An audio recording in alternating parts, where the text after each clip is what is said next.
అమెరికాలోని ఒక నది ఒడ్డున కొంతమంది యువకులు ప్రవాహానికి వ్యతిరేకంగా పోరాడుతున్నారు.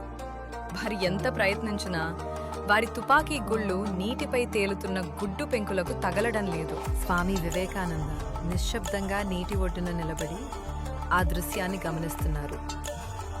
వారి పదే పదే వైఫల్యాలను చూస్తూ ఆయన పెదవులపై ఒక చిన్న వినోదభరితమైన చిరునవ్వు మెరిసింది. ఆ యువకులు ఆయన నవ్వును గమనించి అవమానంగా భావించారు.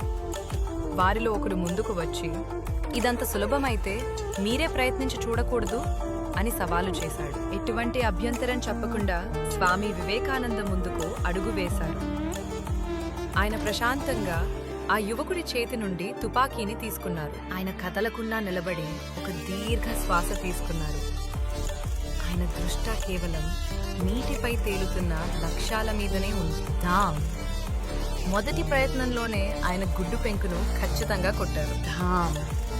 మరో గురి తప్పని దెబ్బ. ఆయన వరుసగా 12 సార్లు కాల్చారు. ప్రతి గుండు తన లక్ష్యాన్ని చేరుకుంది. ఆ యువకులు పూర్తిగా దిగ్భ్రాంతికి గురయ్యారు.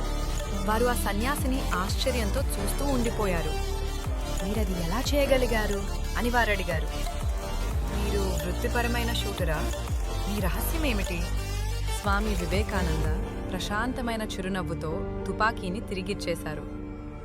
ఆయన తన గురి వెనక ఉన్న సత్యాన్ని వివరించడం ప్రారంభించారు. లేదు, నేను నా జీవితంలో ఎప్పుడు తుపాకీని పట్టుకోలేదు అని ఆయన సమాధానమిచ్చారు. రహస్యం చేతుల్లో లేదు, మనసులో ఉంది. మీరు ఏ పని చేస్తున్నా మీ పూర్తి మనసును అందులో ఉంచండి. మీరు కేవలం లక్ష్యంపైనే దృష్టి పెడితే మీరు ఎప్పటికీ విఫలం కారు. ఇదే ఏకాగ్రత యొక్క శక్తి.